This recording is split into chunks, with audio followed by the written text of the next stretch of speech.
EVF, AIB.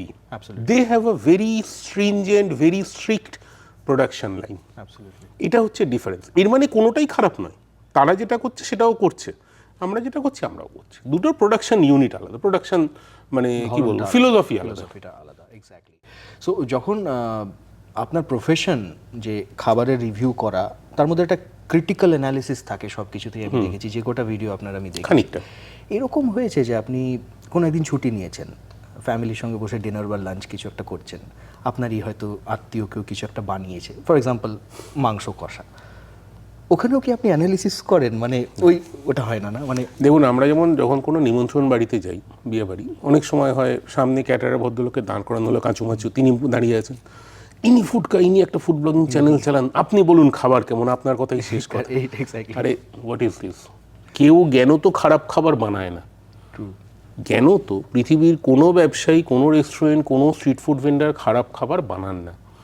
তো যিনি জিজ্ঞেস করছেন, কেন জিজ্ঞেস করছেন জানি না, তার মধ্যে আমাদের আত্মীয় স্বজন, বন্ধু বান্ধব সবাই থাকেন, বাট ভালোই হয়।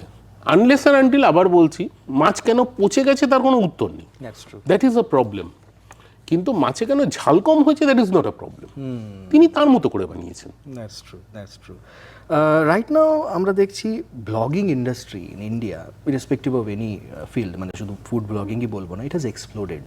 মানে মনে হয় it's like a bubble. It's considering a serious percentage of business revenue. Absolutely. So specially food blogging যদি দেখি, মানে it has become a story telling now it is. It has always been a storytelling. মানে আমাদের আগেও যারা করতেন, ধরুন Rocky and Mayur, there was a series called Highway on Plate. Highway on My Plate, sorry. Highway on My Plate, correct. There was Sanjeev Kapoor, correct. খানা খাজানা, বিনোদ দুয়া। তাঁরাও একই কাজ করেছেন। তখন সোশ্যাল মিডিয়া ছিল না বলে জিনিসটা এভাবে ব্লাস্ট করেনি, বা ফ্রিতে ডেটা ছিল না বলে, আই শুড সে, ব্লাস্ট করেনি। এখন যারা ব্লাস্ট করেছে, আগামী দিনে এখন তো এআই চলে এসছে, এখন ইনফ্যাক্ট মাঝে মাঝে যেতেও হয় না, কিছু দিয়ে দিলে বাড়িতে বসে কন্টেন্ট আমাদের হয়ে যায়। তো 5 years ডাউন দ্য লাইন আপনি এই ফুড ব্লগিং ইন্ডাস্ট্রিটাকে কোথায় দেখছেন? জানি না, জানেন তো, সত্যি বলছি, আমি জানি না 5 বছর পরে আমাদের কোথাও যেতে হবে, নাকি কোনো মেটাভার্সে আমার কোনো আফতার গিয়ে হঠাৎ মার্সের ওপর কীরকম পিৎজা বানায় সেই শোরুম থেকে খাবে, আমি জানি না। আমাকে যদি কেউ 6 মাস আগেও জিজ্ঞেস করতো আমি আমার এসিওটা কোনো টুলসে দেবো কি না, এআই টুলসে, আমি না বলতাম। এখন দেখছি সেটা না করা মানে বোকামো।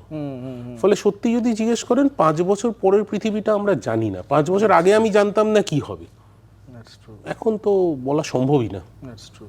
একটা আমার নিজস্ব পার্সোনাল প্রশ্ন আপনাকে জিজ্ঞাসা করতে চাই, মানে আমিও বাঙালি, আপনিও বাঙালি, সো বেঙ্গলি কুইজিন আর বেসিক্যালি ফিউশন, মানে অনেক কিছু আমাদের ফিউশন দিয়ে সব কিছু তৈরি।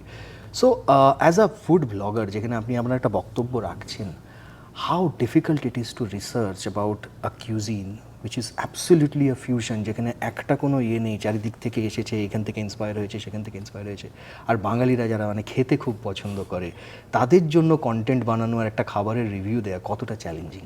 দেখুন, Bengali cuisine is one of the finest cuisine globally. কেন বলছি সেটা বলি। ফ্রেঞ্চ কুইজিনে যেমন প্রতিটা পদের একটা নিয়ম আছে, পোতাজ, আন্ত্রে, এই করে করে করে করে ভাগ আছে, সব পরে নাম ভুলে গেছি, হোটেল ম্যানেজমেন্টের সময় পড়েছিলাম। বাঙালি খাবারেও আমরা আগে শুক্তো খাবো, তারপরে ডাল ভাজা খাবো, তারপরে তরকারি, তারপরে ননভেজ, বা আর একটা একটু রিচ তরকারি, সেইভাবে খাবো। চাটনি খেয়ে মুখ পরিষ্কার করে মিষ্টির পদে যাবো। খুব কম ওয়ার্ল্ড কুইজিন আছে যেখানে এরকম ডিফাইন্ড একটা ফ্লো আছে, ডিফাইন্ড স্ট্রাকচার আছে। সেক্ষেত্রে আমরা মার্কেটিং করতে পেরেছি পারিনি সেটা অন্য প্রশ্ন। হয়তো আজকে Japanese cuisine is extremely, what should I say, photo friendly. Italian কুইজিনের চিজ পুল আমরা দেখতে পছন্দ করি, কিন্তু Bengali cuisine if marketed properly can rule the world. এবার coming back to your question, কতটা ডিফিকাল্ট? ডিফিকাল্ট নয়, জানেন তো, আমরা ছোটোবেলা থেকে জন্ম অবধি সেটা খেয়ে বড়ো হয়েছি, 1 বছর 1.5 বছর বয়স থেকে খেয়ে বড়ো হয়েছি। ওটাই আমাদের মনের খাবার, প্রাণের খাবার। মানে সব ঘুরে ঘাড়ে এসেও আমরা শেষকালে খুঁজি মাছের ঝোল। মানে কিছু অদ্ভুত লোকজন আছেন যারা হয়তো সুইজারল্যান্ডে গিয়েও, মানে বা প্রাগে গিয়েও খোঁজেন যে মাছের ঝোল কোথায় পাওয়া যায়। সেই স্পিসিসটা আমি যাচ্ছি না। উইথ অল ডিউ রেসপেক্ট, সব ঘুরে ঘাড়ে প্রত্যেকটা মানুষ না তার নিজের রুটসের কাছে ফেরে। Same with us. That's true. এবারে বাংলার যদি আমি ধরি, বেঙ্গলে তো বিভিন্ন অঞ্চল আছে, মানে আপনি যেটা বললেন যে 50 কিলোমিটার রেসিপি পাল্টে যায়। এক্স্যাক্টলি। আমি যদি Purulia Bankura that's the beauty. আমি যদি পুরুলিয়া বাঁকুড়া যাই, সেখানে কিন্তু এই পদ্ধতিটা নেই যেভাবে কলকাতার লোকেরা খায়।